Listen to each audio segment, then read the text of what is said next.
Hello everybody and welcome to the channel. It's Paulie Esther here, and today Dead by Daylight put out another developer update, and you guys said that you kind of like to have me go through these forum posts with you, so I'm gonna go ahead and do that. We'll read through this together for this dev update.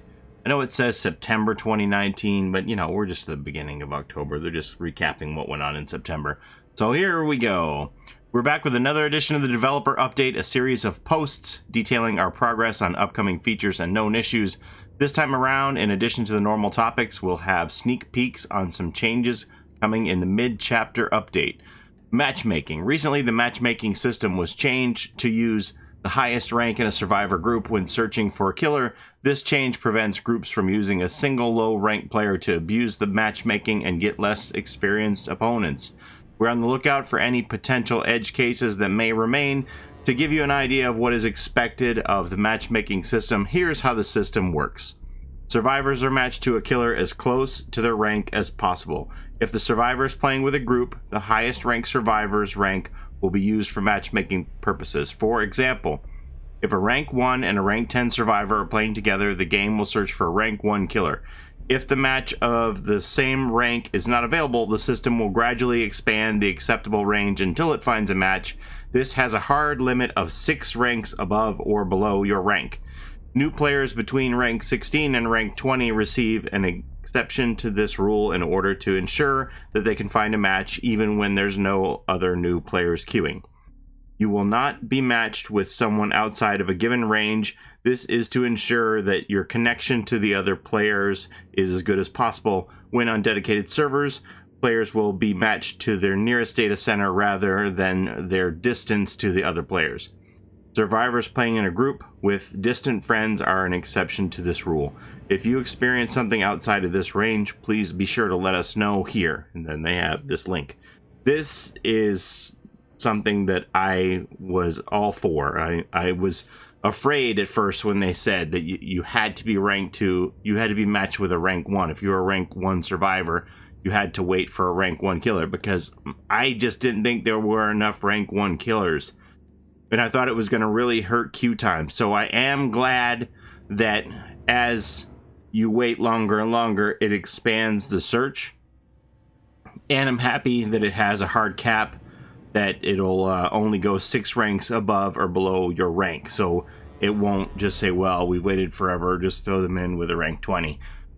So I think this is a very good compromise on the system. Like I said, I was worried at first that it was going to steadfastly make a rank 1 match with a rank 1, but to see that it does have some give in the system, but not so much give that it winds up being way out of whack, I think this is the perfect solution, and I hope that queue times remain good with this. To me, the most important thing is the queue time. I don't really care who I get matched with. I just want to play. So whatever makes me wait the least amount of time, that's what I want to happen. If this is what they have implemented here is going to do that, I'm all for it. Alright, next. The Nintendo Switch. Dead by Daylight was just released on the Nintendo Switch. Welcome to any new players who are joining us. We have received quite a few questions since the launch, so we have taken a moment to organize some of the most frequently answered questions here, and then they have this link. I did another video reading through this FAQ.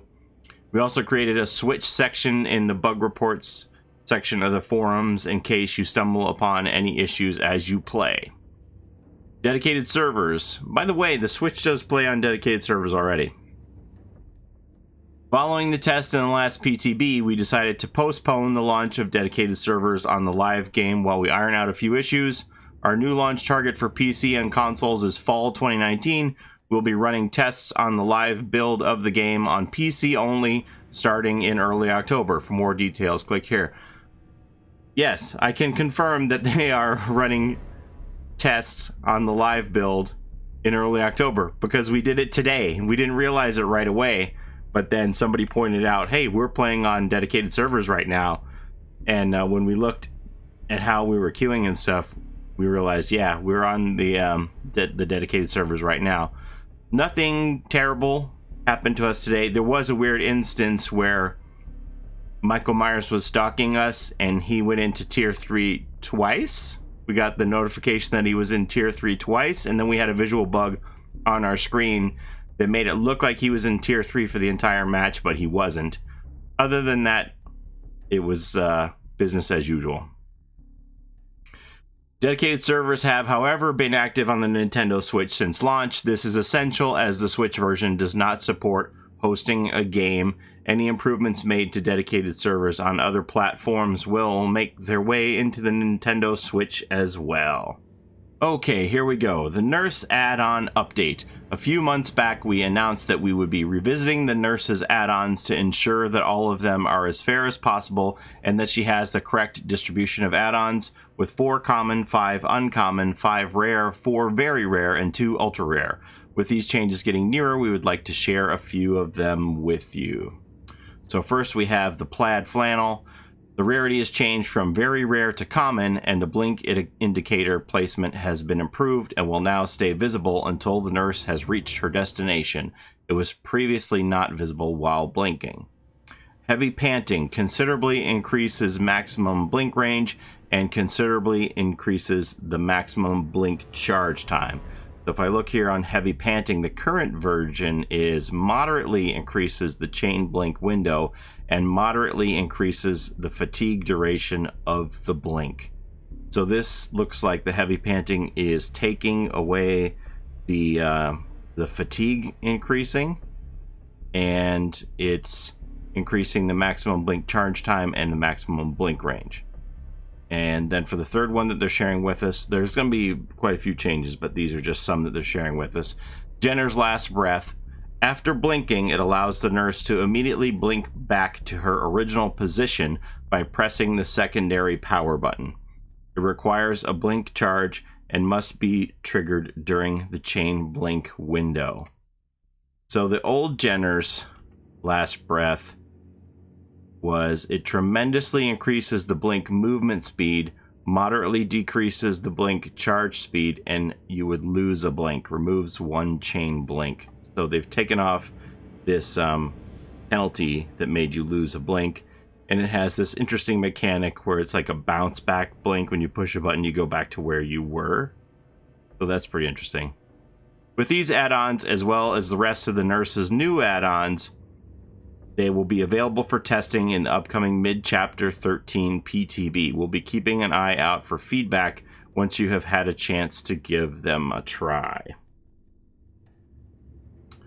And finally, we have the archives. During the 3rd anniversary live stream, we revealed the archives, a new feature loaded with challenges and rewards. This is one of the most ambitious additions to the game yet, and it has been in the making for quite some time. We're very excited to release the archives in the upcoming mid-chapter patch and preceding player test build. Be sure to keep an eye out for more details in the coming week. This concludes the September developer update. We have busy months ahead of us, and we're looking forward to seeing what you think of the upcoming changes. Busy months ahead of us is an understatement. Like, we have the archive, these nurse changes, we got the Withering Blight coming up. There's a lot of stuff going on for Dead by Daylight. They have a lot of balls in the air for the juggling. The mobile's coming out around the corner. A lot of stuff is happening with Dead by Daylight, more than ever before. All right, I'm going to take some screenshots here, and we'll talk about the archives a little bit more in case you're unfamiliar with what was discussed in the live stream. And we'll kind of look at the calendar and see if we can figure out when this PTB might be. I think it's pretty close. So looking at the calendar here, and remember that all of these dates are just my own personal guesswork throwing darts at the calendar page. Don't count on me for any of these dates to be entirely accurate, because I'm just guessing based on counting of weeks and when other things have happened. So if we look back, we can see that the Stranger Things PTB started on September the 3rd, which was a Tuesday.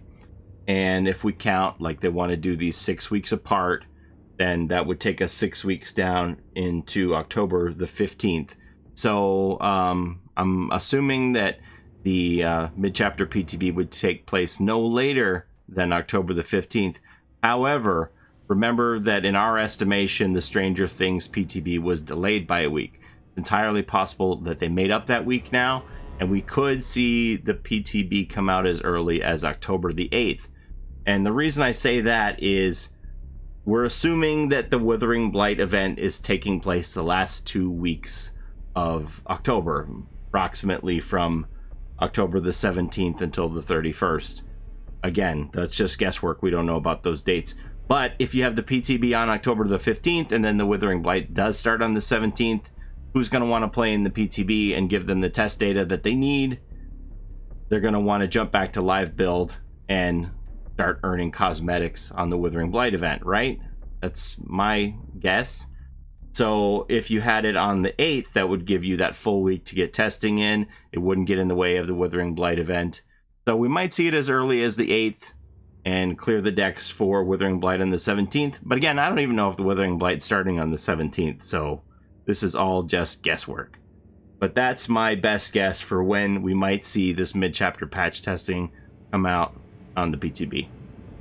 So the archives is something that I have been very excited about ever since I first heard about it back in June on the anniversary live stream. I'm going to go over some of the stuff that they talked about of the archive back then, but just keep in mind that this is old information compared to now. So this is all work in progress stuff, and it may look very different when they launch it out to us in a couple of weeks here.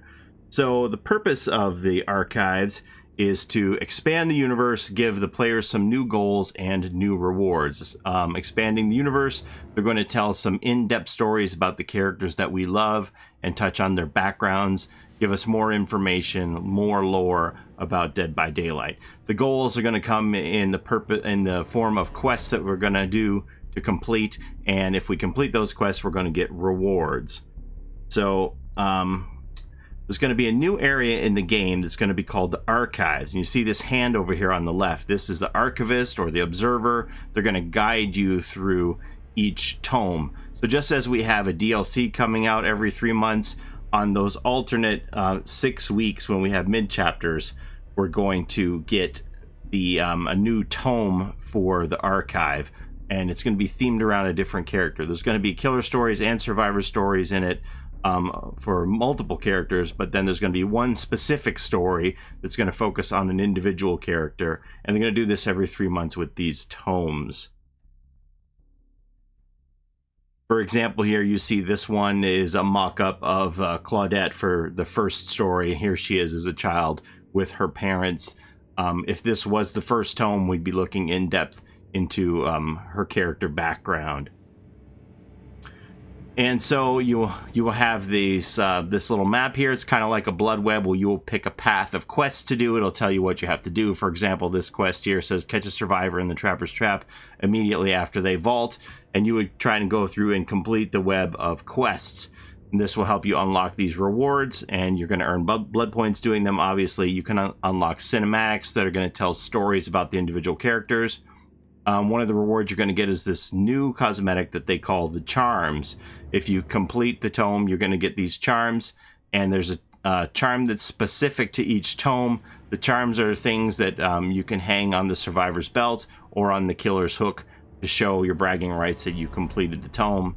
And then you're going to read through these journal entries of backstory about the character, presumably.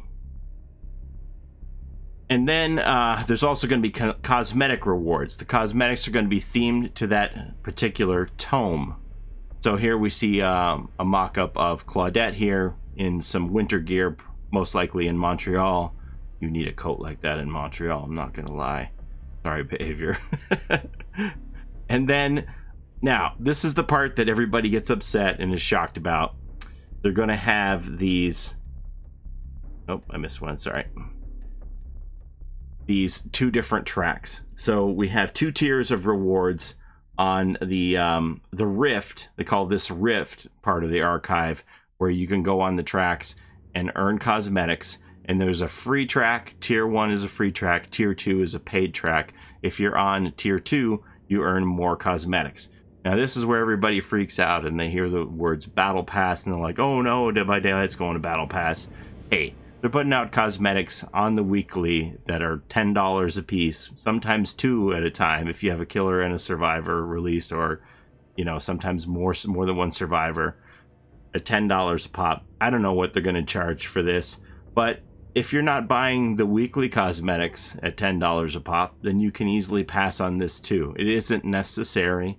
You don't have to participate in the paid track unless you see a cosmetic that you really want for your character. But hey, if they were going to release a cosmetic for the character that you really liked in the store, you'd probably buy that. So you would probably go on the paid track if you saw something that you really wanted. I don't think it's any different, honestly. And you also have the option to just play for free and earn cosmetics anyway. So to me, I don't think this is a big deal.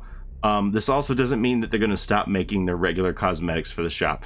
This program is entirely separate from that. Don't ask me how much they're going to charge for it. I don't have any idea.